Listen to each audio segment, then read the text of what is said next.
Hello friends, நான் உங்க டெல்லி தமிழச்சி. எல்லாரும் எப்படி இருக்கீங்க? நான் ரொம்பவே நல்லா இருக்கேன். இன்னைக்கு என்ன வீடியோ பார்க்க போறோம் அப்படின்னு பாத்தீங்கன்னா 30 days weight loss challenge டே 11 இன்னைக்கு என்னெல்லாம் ஃபாலோ பண்ண போறேன்னு சொல்லிட்டு டிப்ஸ் அண்ட் ரெசிபிஸோட உங்க கூட ஷேர் பண்ணிக்க போறேன். ஸோ ஸ்கிப் பண்ணாம வீடியோ பாருங்க. அப்பதான் நீங்க வெயிட் லாஸ் பண்றதுக்கு ரொம்பவே ஹெல்ப்ஃபுல்லா வந்து இருக்கும். நம்ம சேனலுக்கு நீங்க ஃபர்ஸ்ட் டைமா இருக்கீங்க அப்படின்னா மறக்காம சப்ஸ்கிரைப் பண்ணி சப்போர்ட் பண்ணுங்க. இது வரைக்கும் சப்ஸ்கிரைப் பண்ணி சப்போர்ட் பண்ணி வச்சுக்கோங்க. எல்லாருக்குமே ரொம்ப ரொம்ப நன்றி. இந்த வீடியோ ஏதாவது ஒரு விதத்துல கண்டிப்பா உங்களுக்கு யூஸ்ஃபுல்லா இருக்கும்னு நினைக்கிறேன். யூஸ்ஃபுல்லா இருந்துச்சுன்னா ஒரு லைக் கொடுத்து என்னை வந்து மோட்டிவேட் பண்ணுங்க. நிறைய ஷேர் பண்ணி விடுங்க. அவ்வளவுதான். சில டவுட்ஸ் வந்து இருக்குது, அதெல்லாம் பார்த்ததுக்கு அப்புறம் நீங்க டே vlog வந்து பார்க்கலாம். என்னடா அதான் ஒரு பக்தி பரவசமா இருக்கேனேன்னு பாக்குறீங்களா? ஆமாங்க, இன்னைக்கு வந்து பாத்தீங்கன்னா வரலட்சுமி நோன்பு இல்லையா? ஸோ அதனால ஆடி வெள்ளியும் கூட. அதனால இங்க உள்ள காமாட்சி அம்மன் கோயிலுக்கு அதுவும் 3 வாரமா போகணும்னு நினைச்சிட்டு இருந்தது. இன்னைக்கு 4வது வாரம் போயிட்டு வந்தாச்சு. ஸோ அதான் வந்து கோயிலுக்கு போயிட்டு வந்தேன். ரொம்ப திருப்தியா இருக்குதுங்க போயிட்டு வந்தது. ஸோ இங்க வந்து வீடியோஸ்லாம் அந்த அளவுக்கு எடுக்க முடியாது. ஸோ அதனால சின்ன சின்ன கிளிப்பிங்ஸ் மட்டும் தூரத்துல இருந்து எடுப்போம் இல்லையா, அந்த கோயிலை காட்டுற மாதிரி அந்த மாதிரி மட்டும் எடுத்துருக்கிறேன். ஸோ ஆனால் ரொம்ப நல்லா இருந்ததுங்க. நம்ம தமிழ் கோயில்கள் இங்கே நிறைய இருக்கா, அதெல்லாம் போகும்போது நம்ம தமிழ் ஆட்களையும் பார்க்கலாம். அந்த கோயில்கள்லாம் இங்கே உள்ளதெல்லாம் ஆர்டிஃபிஷியலாக இருக்கிற மாதிரி இருக்கும் கோயில்கள். அது நம்ம கோயில்கள் மட்டும்தான் நம்ம ஊருக்கே போயிட்டு வந்த மாதிரி ஒரு ஃபீல் இருக்கும். ஸோ அதனால உண்மையாகவே ரொம்ப சந்தோஷமா இருந்தது. ஸோ இதே மாதிரி தாங்க போன வருஷம் இந்த கோயிலுக்கு போனது, இப்போ இந்த வருஷம் போயிருக்கோம். ஸோ அந்த மாதிரி ரொம்ப நாள் ஆயிடுச்சு. அந்த மாதிரி தான் இருக்குது. ஏன்னா அந்த ஆடி மாசத்துல தான் போறது. ஆனால் பக்கத்துல தான் இருக்கு. கொஞ்சம் ஒரு ஒரு 20 minutes அந்த மாதிரி தான் இருக்கு.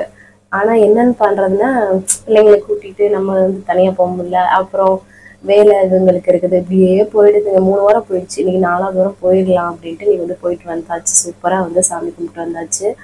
உண்மையாவே ரொம்ப நல்லா வந்து மனசுக்கு திருப்தியா இருக்கு. யாரெல்லாம் வந்து வரலட்சுமி நோன்பு பண்ணீங்க அப்படின்னு சொல்லி சொல்லுங்க. எனக்கு வந்து அந்த மாதிரி பண்ணதுதாங்க. நார்மலா பிரசாதம் பண்ணி வச்சு எப்பவும் போல சாமி கும்பிடுவேன். ஸோ மற்றபடி நான் எதுவும் பண்ணது கிடையாது இது வரைக்கும் இதுக்கு ஸ்பெஷலா. ஸோ நீங்க எல்லாரும் யாரெல்லாம் பண்ணீங்களோ அவங்கெல்லாம் எனக்கு கூட ஷேர் பண்ணிக்கோங்க. ரொம்ப சந்தோஷமா இருக்கும். அந்த மாதிரி பூஜை நடக்கிற வீட்டுக்கு போகணும்னு ஆசையா இருக்கும். ஆனா ஏதோ ஒரு சுச்சுவேஷன்ல போகவே முடியாம போயிடுது. பார்க்கலாம் எனக்காவது. ஆனா கோயிலுக்கு போயிட்டு வந்துட்டோம். ஸோ அதனால ரொம்ப உண்மையாவே திருப்தியா இருந்தது. ஸோ வாங்க, நல்ல இன்னைக்கு சிம்பிளா ஒரு சேலை கட்டிட்டு போனாங்க. சிம்பிளா, ஏன்னா கோயிலுக்கு போறோம், அதுவும் ஆடி வெள்ளி, அதுவும் வரலட்சுமி நோன்பு. So sorry simple. எப்பவுமே கோயிலுக்கு போனால் எனக்கு சாரி கட்டணும் தான். இன்னைக்கு வந்து உடம்பு தான் நமக்கு இப்போ கொஞ்ச நாளா சரியில்லை இல்லையா, அதனால எதுவுமே இது இல்லை. அதனால இந்த மாதிரி சிம்பிளா ஏதாவது ஒரு சேலை கட்டிக்கலாம் அப்படின்ட்டு நிறைய ப்ளவுஸ் வந்து லூஸாவும் இருக்குங்க. அதனால இப்போ சரி இதுவுமே லூஸா தான் இருக்குது. ஸோ இப்போ போயிட்டு வந்துடலாம் அப்படின்ட்டு சிம்பிளா கட்டிட்டு போயிட்டு வந்துட்டேன். எப்படி இருக்குன்னு சொல்லுங்க. கொஞ்சம் கிறக்கமாயிட்டேன்ல ஆளு, எல்லாருமே சொல்றாங்க ஒரு மாதிரியா. இந்த இந்த முடியாம ஆனாலே எப்படி இருக்கும். நீங்களே நிறைய பேர் வீடியோஸ் பார்த்துட்டு சொல்லியிருந்தீங்க. அப்படிதான் இருக்கு. பார்க்கலாம். நாளைக்கு வந்து ரக்ஷாபந்தனுங்க. ரக்ஷாபந்தன் வந்து பாத்தீங்கன்னா அண்ணன் தங்கச்சி தான் கட்டிக்கணும்னு இல்லை. இப்போ இருக்கிற சிஸ்டர்ஸ் அந்த மாதிரியும் வந்து இங்கே வந்து ராக்கி கட்டுவாங்க. ஸோ அனைவருக்குமே என்னோட ரக்ஷாபந்தன் வாழ்த்துக்கள்ங்க. ஏன்னா உடன் பிறவாத சகோதரிகளாக நீங்கள் எல்லாருமே இருக்கீங்க. எனக்கு அது ரொம்ப சந்தோஷமா இருக்கு. இது தொடர்ந்து இந்த அன்பு எனக்கு கிடைக்கணும்னு சொல்லிட்டு நான் கேட்டுக்கிறேன். இது வந்து கயிறு கட்டி வரணும், கயிறு கட்டாம வரும் அப்படிலாம் கிடையாது. இது ஒரு பாண்டிங். எனக்கு இந்த ராக்கி கட்டுறது வந்து இங்க உள்ள கல்ச்சர். பட் அது கட்டினாதான் அண்ணன் தங்கச்சியா அப்படின்ற மாதிரிலாம் எனக்கு தோணும். பட் இருந்தாலும் அது ஒரு ஸ்பெஷல். அது ஒன்று கட்டுறது வந்து. ஸோ அதுதான். ஸோ எல்லாருமே வந்து அவங்க அவங்க கூட உடன் பிறந்தவர்கள், பிறக்காமலும் நிறைய பேர் வந்து நல்ல ஒரு பாண்டிங்ல இருப்போம் கண்டிப்பா. ஸோ எல்லாருமே வந்து ரொம்ப சிறப்பா இருக்கணும்னு சொல்லிட்டு ரொம்ப மனமார்ந்த வாழ்த்துக்கள். ஆன் பண்ணியிருக்கிறேன்னு இப்ப பார்க்க பாருங்க எவ்வளவு தூரம் பேசிச்சு சம்டைம். அதுக்கப்புறம் வந்து பாத்தீங்கன்னா பன்னீர் வந்து சாப்பிடலாமான்னு கேட்டிருந்தாங்க. வெயிட் லாஸ்க்கு பன்னீர் வந்து சாப்பிடலாம். அளவுதான். நம்ம வந்து 100 கிராம்குள்ள கம்மியாவே எடுத்துக்கணும். ரொம்ப எடுக்க வேணாம். ஒரு 4-5 பீஸ் அந்த கிரேவியோட வச்சு நீங்க பன்னீர் பண்றீங்கன்னா பச்சை பட்டாணியும் சேர்த்து போட்டு, கொடமிளகாவும் சேர்த்து போட்டு அந்த மாதிரி நீங்க வந்து கிரேவி பண்ணிடுங்க. அப்படிங்கும்போது அதை கொஞ்சம் நம்ம எடுத்துக்கலாம். சரிங்களா? பட்டர் மில்க் வந்து ஃப்ரிட்ஜில் வச்சு குடிக்கலாமான்னு கேட்டிருந்தீங்க. குளிர்ந்த மாதிரி குளிர்ச்சியா குடிக்கிறது நம்மளோட உணவை செரிக்க விடாது. அண்ட் ஃபேட்டை அப்படியே தங்க வச்சிரும். ஸோ அதனால குளிர்ச்சியா குடிக்கிறத தவிர்த்துக்கிறது நல்லது. அதுக்கப்புறம் வந்து பீரியட்ஸ் டைம்ல எப்படி வந்து ஃபுட் கிரேவிங்ஸை வந்து கண்ட்ரோல் பண்றது அப்படின்னு சொல்லிட்டு. ஸோ எல்லா டைமுமே நமக்கு வந்து கிரேவிங்ஸ் இருக்க தான் செய்யும். அது வந்து அது பீரியட்ஸும் போது கொஞ்சம் அதிகமாக இருக்கிற மாதிரிலாம் தோணும் சில பேருக்கு. எல்லாமே நம்ம கையில தான் இருக்கு. அதுக்கேற்றாப்புல ஹெல்தியான ஸ்நாக்ஸ் சாப்பிட்டு நீங்கள் டைவர்ட் பண்ணுங்க. அதுதான் நான் எப்பவுமே சொல்றது. சரிங்களா? அதனால கரெக்டான டைமுக்கு சாப்பிட்ருங்க. அந்த பசி வர விடாதீங்க. இன்னொன்று, அந்த மாதிரி கிரேவிங் இருக்கு அப்படின்னா ஹெல்தியான ஒரு ஸ்நாக்ஸ் சாப்பிட்டு அப்படி கிரேவ் பண்ணிக்கோங்க. சரிங்களா? அதுக்கப்புறம் வந்து ஒரு சிஸ்டர் சொல்லியிருந்தாங்க, நான் வந்து காலிஸ் சிஸ்டர், அவங்க வந்து நாகர்கோயில இருந்து காலிஸ் சிஸ்டர். அவங்க சொல்லியிருந்தாங்க, நான் 80 கிலோக்கிட்ட இருந்தேன், இப்போ வந்து 69 வந்துட்டேன், எனக்கு ரொம்ப சந்தோஷமா இருக்கு அப்படின்னு சொன்னாங்க. ரொம்ப நாளாவே பண்ணிட்டு இருக்காங்க நம்மளோட வெயிட் லாஸ்ல. இப்போ 30 days ஆரம்பிச்சதுல இந்த 10 நாள்ல வந்து பாத்தீங்கன்னா 71ல இருந்து 69 வந்திருக்காங்க. 2 kg குறைச்சிருக்காங்க. Super super sister. இன்னும் வந்து 65 கிலோ வரணும்னு நினைச்சிருக்கீங்கன்னு சொன்னீங்க. கண்டிப்பா வருவீங்க. உங்களோட உழைப்பு எவ்வளவு பலன் கொடுத்துருக்கு பாருங்களேன். இன்னும் சூப்பரா குறைச்சிடலாம். ரொம்ப சந்தோஷமா இருக்கு சிஸ்டர். Thank you so much. நீங்க வந்து உங்க வீடியோஸ் பார்த்து அப்படின்னு சொல்லும் போது எனக்கு அவ்வளோ சந்தோஷமா இருக்குது. ரொம்ப ரொம்ப நன்றி. இன்னும் நீங்க வந்து வீடியோஸ் பார்த்துட்டே இருக்கீங்க அப்படி, நிறைய பேர் இன்னும் ஃபாலோ பண்ணல, இன்னும் குறையல அப்படின்னு நினைச்சிட்டு இருக்கீங்க அப்படின்னா, இந்த சிஸ்டமே என்னை நிறைய தடவை ஸ்ட்ரக் ஆயிருக்கு சிஸ்டர், ஸ்ட்ரக் ஆகி நிற்கிது அப்படிலாம் சொன்ன சிஸ்டர் தான் இப்போ வந்து குறைச்சிருக்காங்க. ஸோ அதெல்லாமே ஒரி பண்ணிக்காதீங்க. இதெல்லாம் ஒரு மோட்டிவேஷனாக எடுத்து ஸ்டார்ட் பண்ணுங்க. நீங்களும் வெயிட் லாஸ் பண்ணுங்க. சரிங்களா? அதுக்கப்புறம் டின்னர் வந்து ஒரு கப் கருப்பட்டி காஃபி கூட நான் வந்து ஏதோ ஒன்று சொல்லியிருந்தாங்க சாப்பிடலாமான்ற மாதிரி. அவங்க வந்து வெயிட் மெயின்டைனிங்க்கு கேட்டிருந்தாங்க. வெயிட் மெயின்டைனிங்னா கருப்பட்டி எடுத்துக்கலாம். சரிங்களா? ஸோ அதான் ஆல்மோஸ்ட் கமெண்ட் எல்லாமே ரிப்ளை பண்ணிட்டேன். வேறு ஏதாவது டவுட் இருக்குன்னா கமெண்ட்ஸில் கேளுங்க. அடுத்தடுத்த வீடியோ உங்க கூட ஷேர் பண்ணிக்கிறேன். அப்புறம் இன்னைக்கு பிறந்தநாள், அப்புறம் திருநாளுக்கு அனைவருக்கும் என்னோட மனமார்ந்த வாழ்த்துக்கள். ஸோ வெயிட் லாஸில் இருக்கீங்க அப்படின்னா நல்லா தண்ணி குடிச்சிருங்க. 3 to 4 liters நல்லா தண்ணி குடிங்க. 1 மணி நேரம் நல்லா வந்து வாக்கிங் வந்து பண்ணுங்க. கரெக்டாக சாப்பிடுங்க. ப்ரோட்டீன் ஃபைபர் எடுத்து. மதியம் தூங்காதீங்க. நைட்டு தூக்கம் கரெக்டாக தூங்குங்க. ஸ்ட்ரெஸ் எடுத்துக்காதீங்க. ஜாலியாக நமக்கு பிடிச்ச மாதிரி சாப்பிட்டுட்டு, இப்போ சம்டைம்லாம் டிஃபன் ஐட்டத்தை போய் மதியத்தில் சாப்பிட்றதா, அதெல்லாம் நீங்கள் ஒரி பண்ணிக்கவே கூடாது. நம்ம வந்து கரெக்டாக ப்ரோட்டீன் ஃபைபர் சத்தான பொருளை சாப்பிட்றோம். அது எந்த நேரத்தில் சாப்பிட்றோம் அதெல்லாம் ஒரி பண்ணிக்கிறாங்க. டிஃபன் ஐட்டத்தை மதியம் சாப்பிட்றோம் அதெல்லாம் நீங்கள் எதுவுமே பண்ணிக்காதீங்க. நம்ம வந்து கரெக்டாக ஹெல்த்தியாக சாப்பிட்றோன்றதை மட்டும் மைண்ட் பண்ணிக்கோங்க. சரிங்களா? சரி வாங்குங்க, இன்னைக்கு டே vlog வந்து பார்க்கலாம். ஸ்கிப் பண்ணாமல் வீடியோ பாருங்கள். வாங்க பார்க்கலாம். காலையிலே நல்லா வந்து ஃப்ரெஷ்ஷாக வந்து டேவை வந்து ஸ்டார்ட் பண்ணியாச்சு. இதுக்கப்புறமா எம்டி ஸ்டமக்கில் வெயிட் வந்து செக் பண்ணுறது தான். இன்றைக்கி நம்மளோட வெயிட் 59.20 வந்து இருக்குது. Super super. அதுக்கப்புறமா வந்து பார்த்திங்கன்னா எம்டி ஸ்டமக்கில் குடிக்கிறதுக்கு பிளாக் காஃபி ப்ரிப்பேர் பண்ணுறேன். வித்தவுட் சுகர் தான். சரிங்களா? நார்மலான இன்ஸ்டன்ட் காஃபி போடுற அதுக்கு சுடு தண்ணி ஆட் பண்ணி நம்ம வந்து குடிச்சிட வேண்டியது தான். ஸோ அதுக்கப்புறமா இட்லி தான் வந்து ஊற்றி வச்சிட்ருக்கேன். காலைல பிரேக்ஃபாஸ்ட் அண்ட் ஹஸ்பண்டோட ஆஃபீஸ் லஞ்ச் பாக்ஸ்க்காக.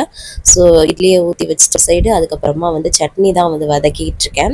நார்மலாக நம்ம வந்து இந்த உளுந்த பருப்பு கடலைப்பருப்புலாம் பொரிச்சு அதுக்கப்புறமா அந்த தக்காளி வெங்காயம்லாம் சேர்த்து அரைப்போம் இல்லையா சட்னி, அதுலேயே கூடவே வந்து பார்த்திங்கன்னா நம்ம வந்து கேரட்டையும் சேர்த்து அரைக்கிறோம். ஸோ இந்த மாதிரி கொடுக்கும்போது குழந்தைங்க ஈஸியாக சாப்பிடுவாங்க. தக்காளி சட்னி மாதிரி தான் இருக்கும், டிஃப்ரென்ஸ் இருக்காது. ஸோ அதுக்கப்புறமா வந்து இட்லியும் வந்து எடுத்துடலாம் அப்படின்னு சொல்லிட்டு அதை எடுத்துக்கிட்டு கடைசி கொஞ்சம் வந்து ஹெல்த்தியாக இருக்கணுன்றதுக்காக எள்ளு வந்து இருக்கு இல்லையா, வெள்ளை எள்ளும் சேர்த்து நல்லா மிக்ஸ் பண்ணி விட்டுட்டு கடைசியாக அரைச்சி எடுத்துக்கிட்டோம்னா சூப்பரான சட்னி. டேஸ்ட்டும் ரொம்ப நல்லாயிருக்கும். கண்டிப்பாக ட்ரை பண்ணி பாருங்கள். சரிங்களா? அதுக்கப்புறமா வந்து பார்த்திங்கன்னா அம்மாச்சிக்கும் மாமாவுக்கும் காஃபி போடலான்னு போட்டுட்டு அம்மாச்சிக்கு வந்து பார்த்திங்கன்னா இட்லி சட்னி காஃபியெல்லாம் வச்சு கொண்டு போய் கொடுத்துட்டு ஹஸ்பண்டுக்கும் காலைல இட்லி சட்னி தான் கொடுத்தேன். அப்புறம் ஆஃபீஸ்க்கும் வந்து கம்மியாக வந்து வைக்க சொன்னாங்க. ஸோ அதனால் அவங்களுக்கு வச்சு விட்டுட்டேன். வச்சு பேக் பண்ணி அவரை வந்து அனுப்பிச்சதுக்கப்புறமா நான் ஒரு 1/2 மணி நேரம் வந்து வாக்கிங் வந்து பண்ணேன். ஸோ 1 மணி நேரம் நீங்கள் வந்து வெயிட் லாஸ் பண்ணுறீங்கன்னா 1 மணி நேரம் வாக்கிங் வந்து பண்ணுங்கள். உங்களோட வெயிட் லாஸ்க்கு ரொம்ப ரொம்ப ஹெல்ப்ஃபுல்லாக வந்து இருக்கும். ஸோ மறக்காமல் வாக்கிங் வந்து பண்ணிவிடுங்க. சரிங்களா? நான் வந்து 1/2 மணி நேரங்க எனக்கு இதுவே போதுமானது. ஸோ அதுதான். அதுக்கப்புறமா என்னோட பிரேக்ஃபாஸ்ட் வந்து டைம் ஆயிடுச்சு. ஸோ அதனால் அதான் வந்து பண்ண போகிறேன். பாதாம் வந்து நைட்டே ஊற வச்சுருந்தேன். ஒரு 10 பாதாம், அதை தோல் ஊற்றி எடுத்துக்கிட்டேன். ஒரு ஆப்பிள் கட் பண்ணி எடுத்துக்கிட்டேன். ஒரு பேரிக்காய் வந்து கட் பண்ணி எடுத்துக்கிட்டேன். ஸோ இதுதான் என்னோட காலைல பிரேக்ஃபாஸ்ட்டு. இந்த மாதிரி பேலன்ஸ் பண்ணி எடுத்துக்கோங்க. உங்களுக்கு ஸ்கின்னுக்கு ஹேருக்கு வெயிட் லாஸ்க்கு எல்லாத்துக்குமே ஹெல்ப்ஃபுல்லாக இருக்கும், ஹெல்த்தியாக ஒரு விஷயம். அதுக்கப்புறம் கையோட பாத்திரத்தை எல்லாம் கழுவி போட்டுட்டேன். பிள்ளைங்களுக்கு இட்லி சட்னிலாம் வச்சு அவங்களுக்கு சாப்பிட்லாம் கொடுத்தாச்சு. அதுக்கப்புறம் குளிச்சு ஃப்ரெஷ் அப் பண்ணியாச்சு, தலை குளிச்சாச்சு. இன்னைக்கு என்னன்னு பார்த்தா வரலட்சுமி நோம்பு இல்லையா, ஸோ அதனால நல்லா வந்து எதுக்கும் கொஞ்சம் நேரம் வெயிலில் நின்றும் காய வச்சுக்கலாம் அப்படின்ட்டு, இப்போ தான் உடம்பு சரியாக இருக்குது அப்படின்ட்டு. ஸோ ஃப்ரெஷ் அப் வந்து பண்ணியாச்சு. இன்னைக்கு தான் கொஞ்சம் லைட்டாக மூஞ்சி அந்த பொளிர்ச்சியாக தெரியும்வாங்களா அந்த மாதிரி தெரியுது எனக்கே. ஸோ அதுக்கப்புறமா வந்து டக்கு டக்குன்னு வந்து இன்னைக்கு வந்து சேமியா பாயாசம் தான் வந்து பிரசாதத்துக்கு பண்ணலாம் அப்படின்னு சொல்லிட்டு பால் வந்து ஒரு சைடு காய்ச்சிட்டு இருந்தேன். அதுக்கப்புறம் மற்ற பொருட்கள்லாம் எடுத்து வச்சிட்டு இருந்தேன். பால் நல்லா வந்து சுண்டை காய்ச்சிட்டு அது கூட வந்து ஏலக்காய் வந்து போட்டுக்கலாம், தட்டி சேர்த்துட்டு. அதுக்கப்புறமா நான் வந்து வறுத்த சேமியாவே வச்சிருப்பேன் இல்லையா, கோதுமையில செஞ்ச சேமியா தான் வந்து சேர்த்துட்டு நம்ம வந்து வேக வச்சு எடுத்துக்க போகிறோம். நல்லா மிக்ஸ் பண்ணி விட்டுக்கலாம் அது. அதுக்கப்புறமா இந்த சைடு முந்திரியை வந்து நெய்யில் வந்து வறுத்து வச்சுக்கலான்ட்டு கொஞ்சமாக நெய்யில் வந்து முந்திரியை உடச்சி போட்டு நான் வந்து வறுத்துக்கிட்டேன். அதுக்கப்புறமா எங்கிட்ட சேமியா நல்லா வெந்துடுச்சு, நாட்டுக்கரை தான் வந்து சேர்த்துக்கிறேன் இனிப்புக்காக. இன்றைக்கி பாயசம் கம்மியாக தான் செய்கிறேன், ஏன்னா வீட்டில் இருக்கவங்களுக்கு அப்புறம் சாமிக்கு கொஞ்சமாக பிரசாதம் பண்ணிக்கலான்ற மாதிரி தான் கொஞ்சமாக தான் வந்து பண்ணினேன் நான். 3 வாரம் நம்ம வந்து கூழ் வச்சு படைச்சோம். இது வந்து 4வது வாரம், அதுவும் இன்னைக்கு வந்து வரலட்சுமி நோம்புன்றனால ஸ்வீட் வச்சுக்கலாம் அப்படின்றனால தான் இந்த சேமியா பாயாசம். சக்கரை போட்டு நல்லா இது கரைஞ்சதுக்கு அப்புறமா நம்ம வந்து பார்த்தீங்கன்னா வறுத்து வச்ச முந்திரியை சேர்த்து மிக்ஸ் பண்ணால் சூப்பரான சேமியா பாயாசம் ரெடி. சிம்பிளுங்க, எப்போவுமே எனக்கு இது வந்து பெஸ்ட்டாக இருக்கும். ஸோ அதனால் வந்து பார்த்திங்கன்னா சாமிக்கு வந்து அவங்களோட கிண்ணத்தில் எடுத்துக்கிட்டு அப்புறம் மாடிக்கு தான் வந்து கிளம்பிட்டேன். என்னோட பையன் பெரிய பையன்தான், வீடியோ எடுத்தான். அவன் உயரத்துக்கு நான் ஏற ஏற அவன் எப்படி எடுக்க முடியும் சொல்லுங்களேன். அதுக்கப்புறம் அவனை நீ இருப்பா அப்படின்னு சொல்லிட்டு அதுக்கப்புறம் நான் மாடிக்கு வந்து சூப்பராக வந்து ஊதுபத்தி சூடெல்லாம் காமிச்சு சூடாக சாமி கும்பிட்டாச்சுங்க. நான் வந்து வரலட்சுமி நோம்புலாம் வந்து ஸ்பெஷலாக செய்கிறது கிடையாதுங்க எப்போவுமே, ஏன்னா நம்ம நிறைய சிலைகள் வச்சுருக்கோம் இல்லையா, எப்போவுமே பிரசாதம் பண்ணி சாமி கும்பிட்றது, அந்த சாமிங்களெல்லாம் வந்து சுத்தம் பண்ணி பண்ணுறதுக்கே டைம் எடுக்கும் கரெக்டாக. ஸோ அதெல்லாம் சூப்பராக சாமி கும்பிட்டாச்சுங்க பாயசம்லாம் வச்சு. அதுக்கப்புறம் வந்து டைம் ஆயிடுச்சு. ஸோ அதுக்கப்புறமா வந்து அம்மாச்சிக்கு வந்து காஃபியும் போட்டுட்டு அது கூட வந்து பாயசமும் கொண்டு போய் கொடுத்துட்டு வந்துடலாம் அப்படின்ட்டு எடுத்துகிட்டு போய் கொடுத்துட்டு வந்துட்டேன். ஸோ அதுக்கப்புறமா வந்து சரி மதியம் லஞ்சுக்கு என்னெல்லாம் கேட்கும்போது அம்மாச்சி கேப்ப கூழ் குடிச்சிக்கலாம், நல்லா இன்னைக்கு வெயில் போடுது அப்படின்னு சொன்னாங்களா. ஸோ எனக்குமே வந்து டைம் ஆயிடுச்சு. ஸோ இது ரொம்ப நல்ல விஷயம் இல்லையா. கேப்ப கூழ் தான் வந்து எப்பவும் போல் கேப்பமாவை தண்ணியில் வந்து கரைச்சிட்டு இந்த மாதிரி கிண்டிகிட்டே இருந்தால் நல்லா பளபளன்னு வரும். ஈர கையால் தொட்டு பார்த்தா ஒட்டாமல் இருக்கும். ஸோ அதுதான் கிண்டிட்டு கொஞ்சம் நேரம் ஆறத்துக்கு. அதுக்கப்புறமா தயிர் உப்பு போட்டு எப்போ போல் நம்ம கரைச்சி எடுப்போம் இல்லையா, அது மாதிரி கரைச்சி எடுத்துக்கிட்டாச்சு. ஸோ அதுதான் சூப்பர் கேப்பக்கூழ் ரெடி. அதுக்கப்புறம் அம்மாச்சிக்கு வந்து வெறும் தொட்டுக்கிறதுக்கெலாம் வேணான்னு சொன்னாங்க. ஸோ நான் வந்து கொஞ்சம் சோயா சங்க்ஸ், நம்ம ப்ரோட்டீனுக்காக சோயா சங்க்ஸ் வந்து பண்ணலாம் அப்படின்ட்டு சுடுதண்ணில் எப்போ போல் சோயா சங்க்ஸை வந்து போட்டு எடுத்துக்கலாம் அப்படின்ட்டு அதை தான் வந்து வேக வச்சேன். அதுக்கப்புறம் பசங்களுக்கு இடையில வந்து சாதம் வச்சு மிளகு சாதம் மாதிரி அப்படியே வந்து கிளறி கொடுத்தேன். சும்மா சாதம், மிளகுத்தூள், உப்பு, அதை வந்து கொஞ்சம் எண்ணெய் விட்டு நல்லெண்ணெய் விட்டு இந்த மாதிரி கிளறி கொடுத்தா அவங்களுக்கு ரொம்ப பிடிக்கும். தொண்டைக்கு நல்லா இருக்கும்லங்க இந்த மாதிரி மிளகு சாதம், அதனால் அப்படி பண்ணி கொடுத்துட்டேன். அதுக்கப்புறமா சோயா சங்க்ஸும் நல்லா வெந்துருச்சு இல்லையா, இதை அப்படியே வந்து ஆற வச்சுட்டு இல்லை தண்ணி மாற்றிட்டு அப்படியே கையில் வந்து புளிஞ்சு போட்டுறணும். ஸோ இடையில குடமிளகா கட் பண்ணி எடுத்துக்கிட்டேன் இது கூட போட்டு பொரிக்கிறதுக்கு. ஸோ வந்து பாருங்களேன், இந்த மாதிரி நல்லா பிழிஞ்சு எடுத்துட்டிங்கன்னா வச்சுக்கோங்களேன், சோயாஸு மீன் மேக்கரு நல்லா டேஸ்ட் நல்லாயிருக்கும். ஒரு பாத்திரத்தில் இந்த மாதிரி ஒரு பேனில் வந்து சேர்த்துக்கிறேன் பிழிஞ்சதை. அதெல்லாமே சேர்த்துட்டு அது கூட வந்து பார்த்திங்கன்னா நம்ம வந்து குடமிளகா வந்து கொஞ்சம் பெருசு பெருசாக கட் பண்ணி போட்டிருக்கேன், நீங்கள் சின்னதாக கூட கட் பண்ணி சேர்த்துக்கலாம். ஸோ இது கூட நீங்கள் அந்த மாதிரி முட்டைக்கோசு இந்த மாதிரி கூட போடலாம் அந்த மாதிரி, சரிங்களா. அதில் வந்து பிரியாணி மசாலா மட்டும் ஃப்ளேவருக்கு சேர்க்குறேன். உங்களுக்கு என்ன மசாலா ஃப்ளேவர் வேணுமோ அதை போட்டுக்கலாம். உப்பு, அதுக்கப்புறம் வந்து இஞ்சி பூண்டு பேஸ்ட்டு, அதுக்கப்புறம் வந்து லெமன் ஜூஸ், இதெல்லாம் சேர்த்து நல்லா வந்து மிக்ஸ் பண்ணி விட்டுக்கலாம். அது கூடவே கொஞ்சமாக நல்லெண்ணெய் தான் வந்து சேர்க்குறேன் நான். ஸோ ரொம்ப ஆயில் கம்மியாக யூஸ் பண்ணணும், சரிங்களா. அதுதான் மசாலா நீங்கள் எப்படி வேணாலும் யூஸ் பண்ணிக்கலாம்.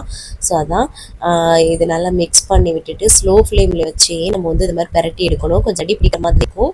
இது மாதிரி நான்ஸ்டிக் பேனாக இருந்தால் உங்களுக்கு வந்து ரொம்ப அடி பிடிக்காது. ஸோ அதுதான் இது மாதிரி கைவிடாமல் நான் கிளறிட்டு இருக்கேன் பாருங்களேன். இந்த மாதிரி கிளறிட்டே இருக்கணும், அப்போ தான் அடி பிடிக்காது. ஏன்னா ஆயில் கம்மியாக இருக்கு இல்லையா, கொஞ்சம் வேணால் தண்ணி தெளித்து வேணால் இது பண்ணிக்கலாம் உங்களுக்கு ஏதாப்பில். ஸோ இந்த குடமிளகா வந்து இப்படி வதக்குனாலே நல்லா இருக்குங்க. அவ்வளோதான். அம்மாச்சிக்கு கூழ், அது கூட இந்த சோயா சங்க்ஸையும் கொஞ்சம் வச்சு கொடுத்துட்டேன். அதுக்கப்புறம் நானும் இப்போ கூழ், அதுக்கப்புறம் இந்த சோயா சங்க்ஸ் இருந்தது. அந்த அந்த குடமிளகாவோட வச்சு சாப்பிட்றதுக்கு நல்லா இருக்குங்க. என்னடா ரொம்ப வதங்கலைன்னு நினச்சிங்கன்னா இன்னும் பொடியை கட் பண்ணி சேர்த்துக்கோங்க சரிங்களா. சூப்பராக நிறையா வச்சு சாப்பிட்டுட்டேன். இங்கெல்லாம் போயிட்டு அந்த மாதிரி தான் சாப்பிட்டேன். அதுக்கப்புறம் வந்து கையோட பாத்திரத்தெல்லாம் கழுவி போட்டுட்டு துணி வந்து மிஷினில் போட்டிருந்தேன். அது எல்லாமே அள்ளிட்டு வந்து காய வந்து போட்டுட்டேன். நல்லா வெயில் போடுது. ஸோ அதான். அதுக்கப்புறமா சரி ஈவினிங் ஆயிடுச்சுங்க. வீடியோ எடிட்டிங்லாம் பண்ணிட்டு இருந்தேன். அப்புறம் வந்து காஃபி வந்து போட்டுட்டு அதுக்கப்புறமா வந்து பார்த்திங்கன்னா ஜோதி வந்து இன்றைக்கி வந்து அவங்க வீட்டில் வந்து வடை சுண்டல்லாம் வந்து பிரசாதம் கொடுத்துருந்தாங்க. ஸோ அதனால் வந்து நான் சுண்டல் மட்டும் எடுத்துக்கிட்டு அம்மாச்சிக்கு வடை இதெல்லாம் கொடுத்துட்டேன். அவங்களுக்கு காஃபியோட சுண்டல் வந்து இந்த மாதிரி ஸ்நாக்ஸை பெஸ்ட்டாக நம்ம ஹெல்த்தியாக நமக்கு ஏற்றாப்புல எடுத்துக்கணும். அதுக்கப்புறமா சூப்பராக குளிச்சு ஃப்ரெஷ்அப் போட்டாச்சுங்க. சாரியும் கட்டியாச்சு. இங்கே உள்ள காமாட்சி அம்மன் கோயிலுக்கு போகலாம் அப்படின்னு சொல்லிட்டு நான் அம்மாச்சி பசங்க எல்லாருமே வந்து கிளம்பியாச்சு. ரொம்ப நாளாக போகணுன்னு பிளானு. இன்றைக்கி வந்து கிளம்பியாச்சு. ஹஸ்பண்ட் அப்படியே ஆஃபீஸ்லேருந்து வரேன்னு சொல்லியிருக்காங்க. ஸோ அதனால் ஃபஸ்ட் இங்கேருந்தே நடந்து ஆட்டோவுக்கு வந்து போனோம். ஆட்டோகிற பையா அதுக்கப்புறம் இந்த வந்துட்டுருக்கேன் அப்படின்னு சொன்னாங்களா. சரி நடந்துக்கிட்டே இருப்போம் அப்படின்னு போனோம். அதுக்கப்புறம் வந்துட்டார். அப்புறம் வந்து ஆட்டோவில் கிளம்பியாச்சு. எங்கள் வீட்டில் இருந்து ஒரு 10-15 நிமிஷத்துலேயே இந்த இது போயிடலாம். ஆனால் இன்றைக்கி வந்து பயங்கர வந்து நாளைக்கு ரக்ஷாபந்தன்றனால பயங்கர கூட்டங்க. ஆட்டோஸ் கிடைக்கல, டிராஃபிக்கு. அதனாலே வந்து 10-15 நிமிஷம் போக வேண்டிய கோயிலே அரை மணி நேரம் ஆயிடுச்சுன்னா பார்த்துக்கோங்களேன். அதுக்கப்புறம் எப்படியோ கோயிலுக்கு வந்தாச்சு. சூப்பராக வந்து சாமி கும்பிட்டோங்க. அங்கே பாருங்களேன் விளக்கு ஏற்றுற இடம் இந்த மாதிரிலாம் இருக்கும். சூப்பராக நம்ம ஊரில் இருக்க மாதிரியே இருக்குங்க. காமாட்சி அம்மன் கோயில் ரொம்ப சூப்பராக வந்து சாமி கும்பிட்டோம். மனசுக்கு அவ்வளோ திருப்தியாக இருந்தது. ஹஸ்பண்ட் வந்து வர்றதுக்கு லேட் ஆகிடுச்சு. ஸோ நாங்கள் வீட்டுக்கு கிளம்புறோம் அப்படின்னு சொல்லிட்டு பேசிகிட்டு இருக்கும்போதே அப்புறம் ஹஸ்பண்ட் சொன்னாங்க ஆமாம் இன்னொரு நாள் எல்லாருமே சேர்ந்து போகலாம் அப்படின்ட்டு. அப்புறம் டைம் ஆயிடுச்சு. அப்புறம் அதனால தான் நாங்கள் பசங்களுக்கும் கொஞ்சம் உடம்புக்கு முடியல இல்லையா, வச்சுட்டு இருக்கக்கூடாது, அவங்களுக்கும் வெளியில் வந்தால் நல்லா இருக்குமேன்னு தான் இன்றைக்கி வந்து கூட்டிகிட்டு வந்தோம். ஸோ ரொம்ப நல்லா இருந்ததுங்க, மனசுக்கு திருப்தி. அப்புறம் பிரசாதம் கொடுத்தாங்க, வாங்கி ஒரு கேரி பேக்கில் பேக் பண்ணிக்கிட்டு அப்புறம் சரி உங்களுக்கு வெளியில் வந்து பூக்கடை இதெல்லாமே காமிக்கலான்ட்டு. இங்கே பாருங்களேன் இதான் லொக்கேஷனு. ஸ்ரீ தேவி காமாட்சி அம்மன் சூப்பராக இருக்குது பாருங்களேன். இந்த மாதிரி கடைகள் எல்லாம் இருக்கும். நம்ம தமிழ் சாமான்கள் அதிரசம் முறுக்கு எல்லாமே வித்துட்டு இருந்தாங்க. நாங்கள் வந்து கிளம்பிட்டோம். ஆட்டோகிற பையா எங்களுக்காக வெயிட் பண்ணாங்க. ஸோ அவங்கள வந்து கூட்டிகிட்டு அப்புறம் வந்து கிளம்பியாச்சு. ஹஸ்பண்ட் வந்து லேட் ஆகுற மாதிரி இருக்கவும் ஸோ அப்புறம் வந்து வீட்டுக்கு வந்துட்டோம். ஹஸ்பண்டும் அப்புறம் வந்து வீட்டுக்கு வந்துட்டாங்க. ஏன்னா அவங்களுக்கு இன்றைக்கி டிராஃபிக் ஆகிடுச்சு. அதனால தான் ரொம்ப லேட் ஆகிடுச்சு அவங்களுக்கும். ஏன்னா நாளைக்கு ரக்ஷாபந்தன்றனால அவ்வளோ க்ரௌடுங்க. ஏன்னா எல்லாம் ஷாப் பண்ணுவாங்க எல்லாமே. அதனால தான் இங்கே பாருங்களேன் புளியோதரை பட்டாணி சுண்டல் இதெல்லாமே கொடுத்தாங்க. அம்மாச்சி ஆல்ரெடி சாப்பிட்டு போகணும், பேலன்ஸ் தான் இது. சரி நான் கொஞ்சம் புளியோதரையும் அதுக்கப்புறம் கொஞ்சம் பட்டாணியும் எடுத்துக்கிட்டேன். பிரசாதம்ன்றதுனால சூப்பராக வந்து சாப்பிட்டுங்க. கொஞ்சமாக எடுக்கேன் சரிங்களா. அது மாதிரி தான் நம்மளும் எடுத்துக்கணும் சரிங்களா. இதுவே எனக்கு நல்லா ஃபில்லிங்காக இருந்தது. ஏன்னா போகும்போதும் பயிர் சாப்பிட்டு போனேன் இல்லையா. ஸோ அதுக்கப்புறமா வந்து அவங்க எல்லாருக்குமே சாப்பாடு கொடுத்துட்டு 2 தோசையும் வந்து ஹஸ்பண்ட் ஊட்டி கொடுத்துட்டாங்க அவங்களுக்கு. ஸோ முடிஞ்சிடுச்சு வேலை. கையோட பாத்திரத்தை மட்டும் கழுவி போட்டுட்டு தண்ணி குடிச்சு தான் வந்து நான் கம்ப்ளீட் பண்ணுறேன். 6:30 to 7 சாப்பிட்றீங்க அப்படின்னா நிறைய தண்ணி குடிங்க, வேறு எதுவும் சாப்பிட்றாதீங்க சரிங்களா. இன்னைக்கு டேவை நான் வந்து சூப்பராக வந்து கம்ப்ளீட் பண்ணிட்டேன். நீங்களும் சூப்பராக கம்ப்ளீட் பண்ணிக்க நினைக்கிறேன். இந்த வீடியோ கண்டிப்பாக உங்களுக்கு யூஸ்ஃபுல்லாக இருக்குன்னு நினைக்கிறேன். யூஸ்ஃபுல்லாக இன்ஸ்டா ஒரு லைக் கொடுத்து வந்து மோட்டிவேட் பண்ணுங்கள், நிறைய ஷேர் பண்ணி விடுங்க. அவ்வளோதான் நினைக்கிறேன். நாளைக்கு ஒரு இன்ட்ரெஸ்டிங்கான உலகில் உங்களை வந்து மீட் பண்ணுறேன். அது வரைக்கும் இவ்வளோ நேரம் வீடியோவை பொறுமையாக பார்த்தா மிக்க நன்றி. பாய். நாளைக்கு பார்க்கலாம். See you. Bye.